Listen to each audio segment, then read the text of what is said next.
A sage returned to India after traveling the world. One day he became a guest in the palace of a small kingdom.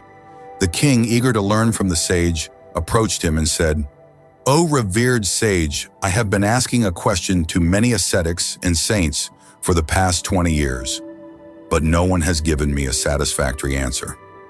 Can you answer it for me?" "Of course," the sage replied with a gentle smile.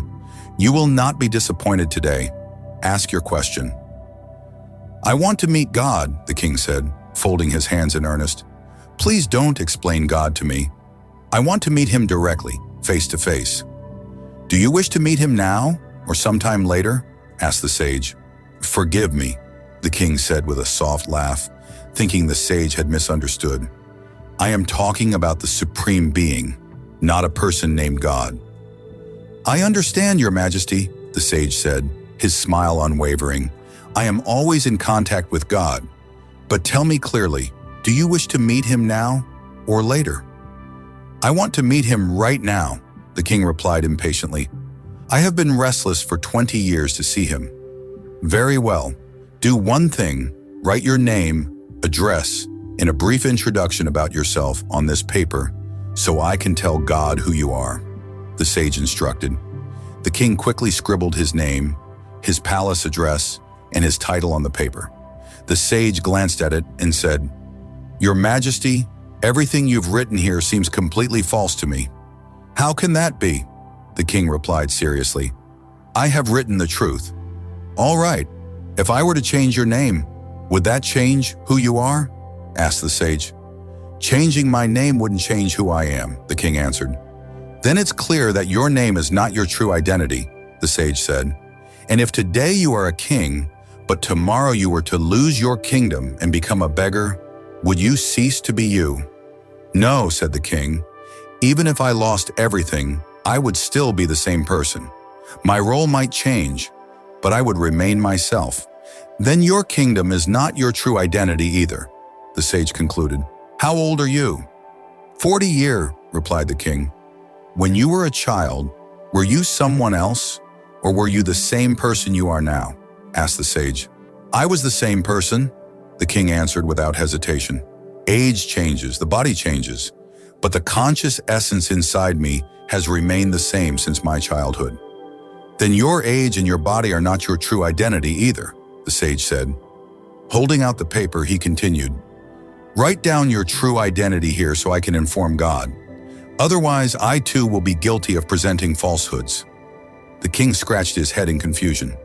"I don't know my true identity," he admitted. "All I know about myself is based on these external things." "Your Majesty," the sage said with a knowing smile, "without understanding your true self, meeting God is impossible.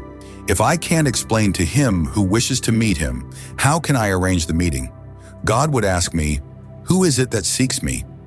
So what should I do now?" asked the king, humbled. "Now," the sage replied, "you must first discover who you truly are. What is your real identity? I promise you, the day you understand yourself, you will no longer need to search for God. For in knowing yourself, you will know him as well." Dear friends, the path to God begins with self-realization.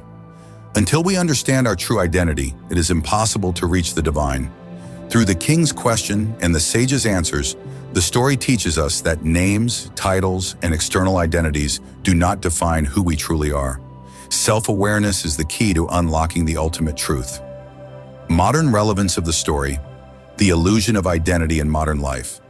In today's world, people often define themselves by their names, professions, or social status. For instance, a software engineer might think their job is their identity, but if they lose their job, does their essence change? No, our true identity lies in our values, thoughts, and consciousness. The role of social media. Many people base their worth on likes, followers, and comments. If a social media account were deleted, would that person cease to exist? Certainly not. Our inner qualities and principles define us, not a digital profile. Stability and success and failure. Just as the king's wealth and title didn't define him, today's entrepreneurs and professionals must remember that success and failure are temporary. True identity remains unchanged and is rooted in character and integrity. A spiritual perspective. The story reminds us that temples, churches, or mosques are not the only places to find God. True spirituality lies in introspection and self-purification. Practical application of self-realization. Self-awareness is not only a spiritual pursuit, but also a practical one. For example, a student who understands their strengths and weaknesses can make better decisions and achieve success with confidence. Conclusion. This story teaches us that external identities and material possessions are fleeting. True fulfillment comes from understanding who we really are.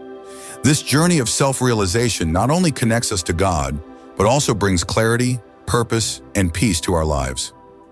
To know God, one must first know oneself.